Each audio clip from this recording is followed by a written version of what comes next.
and on and on, and I was just nodding, yes, yes, yes. And he really sold me out, because I got back the next day and I read the papers. I said, that's not what we said. He's a smart customer, I will tell you that. How would you That was exactly what we agreed Mr. to. President, you called Zelensky a dictator. Would you use the same words regarding Putin?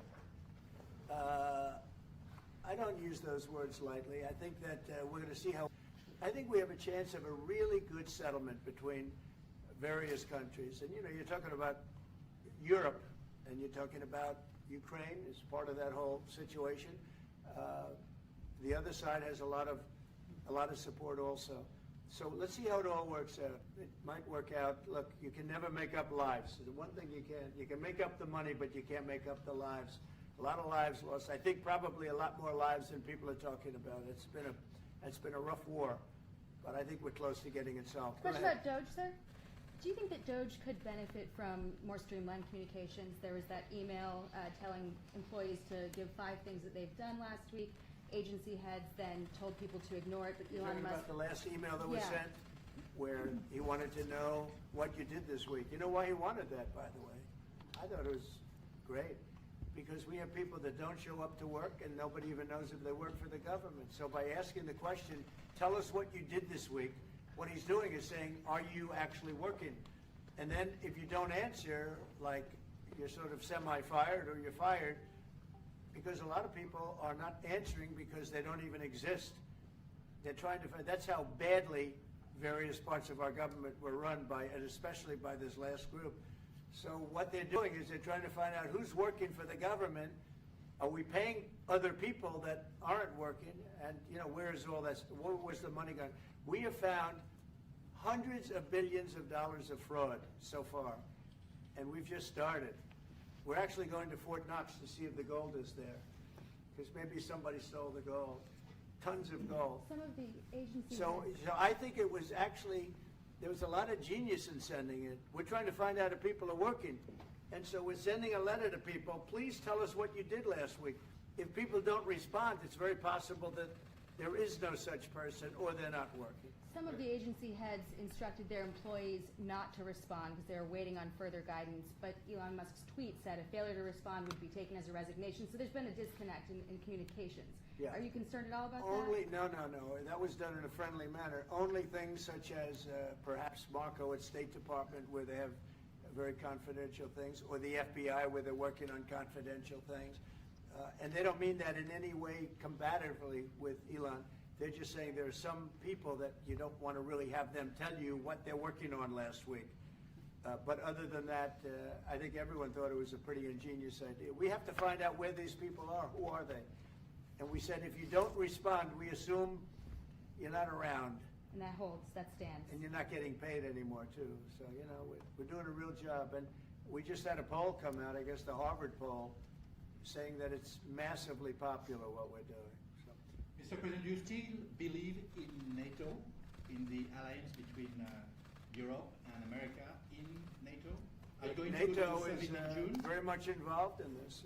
When I first got elected at the very beginning, first term, I got hundreds of billions of dollars put into NATO. NATO had no money because they hadn't paid for years. And I said, look, if you don't pay, we're not going to be a part of NATO. We're not going to protect. We're not going to do what we're supposed to do. And we took in hundreds of billions of dollars into NATO. No, NATO is a good thing if it's done properly and if it's used properly.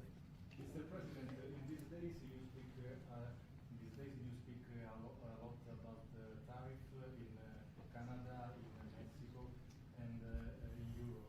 I want to know what is your idea about Italy, if you want to make the same thing. What? Can you talk up a little louder? In these days. No, louder. Can you talk a little louder? You have a beautiful voice, but you're not. In these days you speak. Where are you from? Italy. From Italy. Oh, I love Italy. Go ahead. I want to know if you have the same idea with Italy about tariff. Well, look, I love Italy, and Italy is a very important nation. We have a wonderful woman as your leader, and she was on the conversation today, one that we had, the G7. And no, I think Italy is doing very well. I think Italy's got very strong leadership with Georgia. Monsieur le Président, qu'est-ce que vous répondez au président Trump qui a dit que les Français et les Britanniques n'avaient pas... Any other questions over here? Yes, ma'am. Can you clarify what you meant in your truth today on the major economic development transactions between the U.S. and Russia? Any more detail? With respect to what, Russia? In solving a peace deal, you said there would be major economic development transactions which will take place between the United States and Russia. Yeah, we're trying to do some economic development deals. They have a lot of things that we want, and we'll see. I mean, I don't know if that will come to fruition, but we'd love to be able to do that if we could. You know, they have massive rare earth. It's a very large, it's actually the largest in terms of land. It's by far the largest country. And they have very valuable things that we could use, and we have things that they could use, and it would be very good if we could do that. I think it would be a very good thing for world peace and lasting peace. Well, I mean, our first, by far, our first thing that we want to do, the first element of the overall transaction is ending the war. But if, just as we're doing with Ukraine, if we could do some economic development in terms of Russia and getting things that we want, something like that would be possible, yes. Can you explain the rationale, sir, in the U.S. Yes, go ahead, please. Can you explain the rationale in having the U.S. vote against the UN resolutions that Ukraine proposed and also the U.S. proposed? I would rather not explain it now, but it's sort of self-evident, I think. Mr. President, first of all, it's about increasing the tariffs on products from the European Union. Is that still something you want to do today? Well, it's not increasing, it's reciprocal. So whatever they charge us, we're charging them. So it's not a question of increasing. If they charge us 20%, we charge them 20%. If they charge us 30 or 40%, then we do that too. So that would be on European Union, but that really would be with respect to everybody. It's reciprocity. So reciprocal. Whatever they charge us, we charge them. Nobody has a problem. Even you, I see you don't have a problem anymore, right? Mr. President, are you thinking of going to Moscow soon, maybe in May for the 9th of May for the I anniversary? mean, not soon, but I would be certainly, if this all gets settled out, which I think it will, sure, I would go there. On the 9th of And May? you'd come here too. On the 9th of May on the Red Square? I don't know the 9th of May, no, I don't, I think that's pretty soon. But no, at the appropriate time, I would go to Moscow. Monsieur le Président, est-ce que l'envoi de troupes françaises I ou think the européennes war est can end envisagé en soon. Ukraine? Within weeks. Yeah, I think so, right? Don't you think so? I'd like to have you, I think we could end it within weeks, if we're smart. If we're not smart, it'll keep going and we'll keep losing young, beautiful people that shouldn't be dying. And we don't want that. And remember what I said, this could escalate into a third world war. And we don't want that either. Mr. President, your envoy Steve Witkoff suggested a temporary ceasefire in the conflict, but the Russian government has denied that out of hand. Are you worried that they're not dealing in good faith? No, I think they, at some point, will agree to that. I think they probably wanted to. And I think once you have a ceasefire, it's going to end because they're not going from a ceasefire back to war. I think people have had their full. I'm just glad I was able to help because there was no communication with Russia until I came along. Biden didn't communicate. He couldn't communicate with his own child. So Biden didn't communicate. He couldn't, it was terrible. He hadn't spoken to Putin in 3 years. You're trying to end a war. People are being killed. Every week, thousands of people are being killed. Soldiers, in this case, mostly.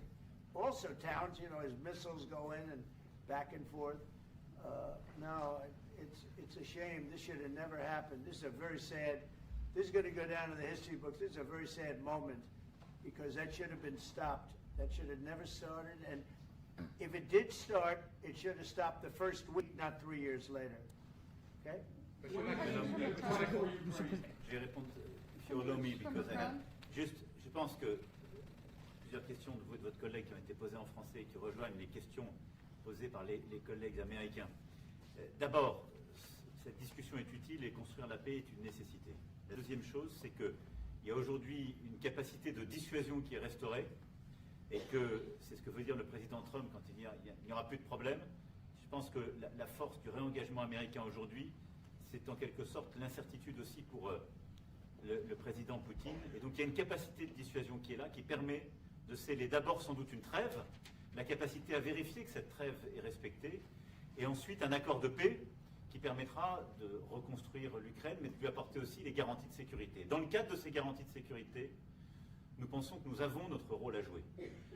Et donc, on verra à ce moment-là de la discussion, je ne veux pas la présenter, ce qui est nécessaire pour que l'Ukraine puisse rester un pays souverain. Et d'ailleurs, dans les discussions entre l'Ukraine et les États-Unis d'Amérique, il y a cette question d'une souveraineté ukrainienne qui est respectée.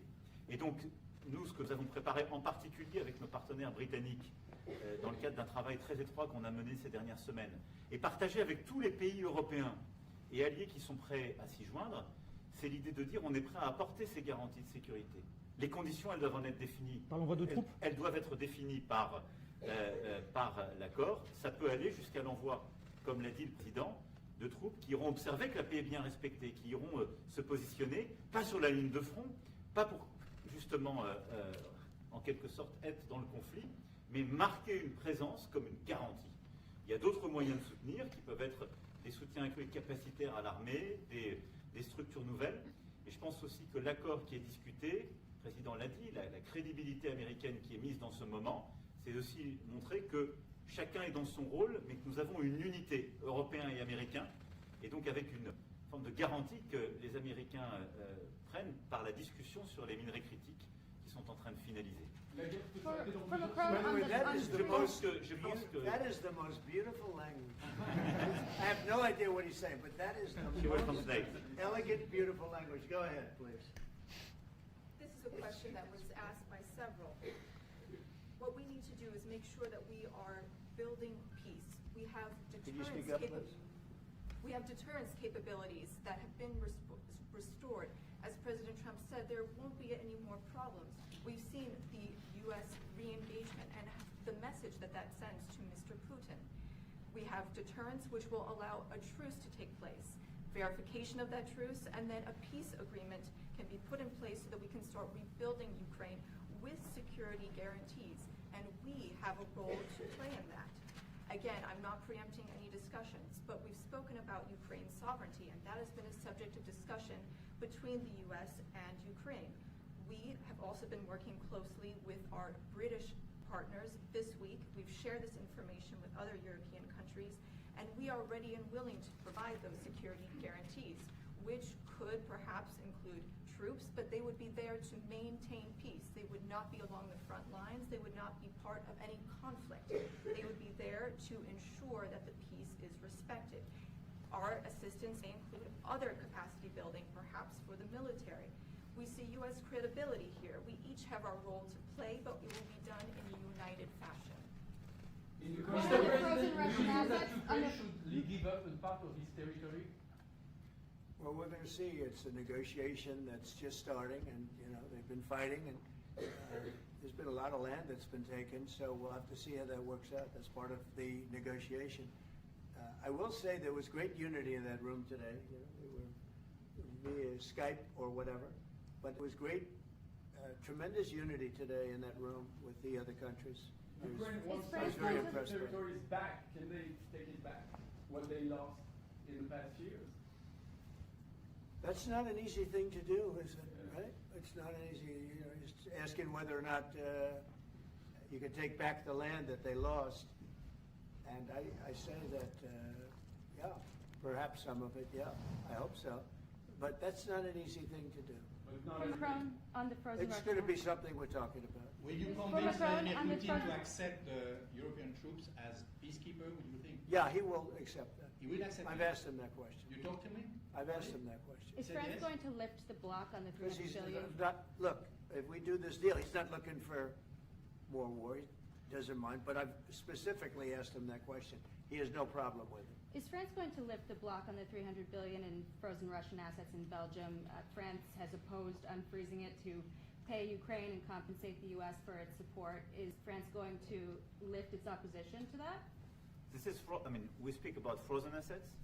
We already used them to back precisely the loans negotiated at the G7.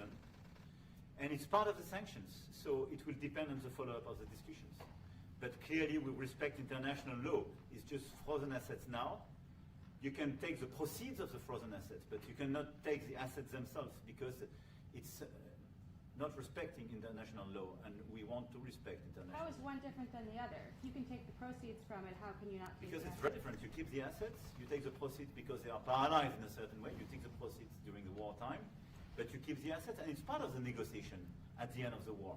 Because, I mean, this war costed all of us a lot of money.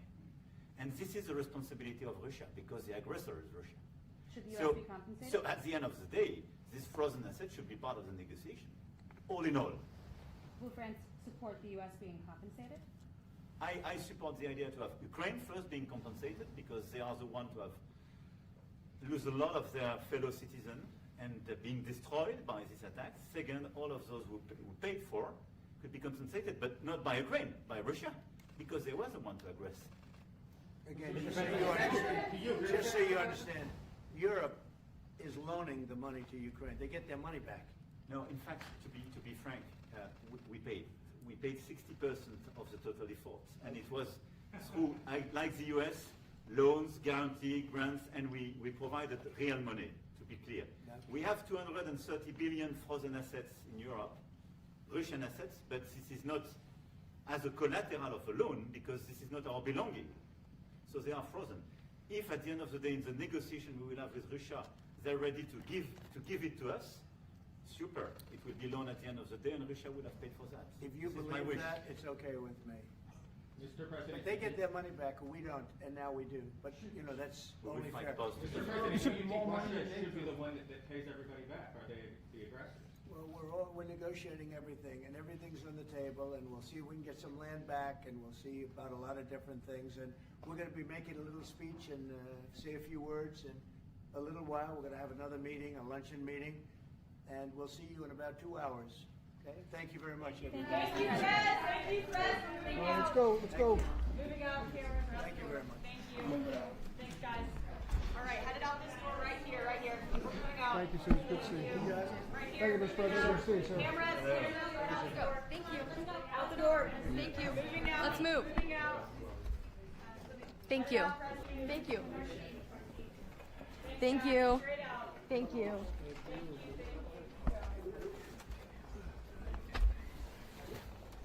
Emmanuel Macron est venu demander à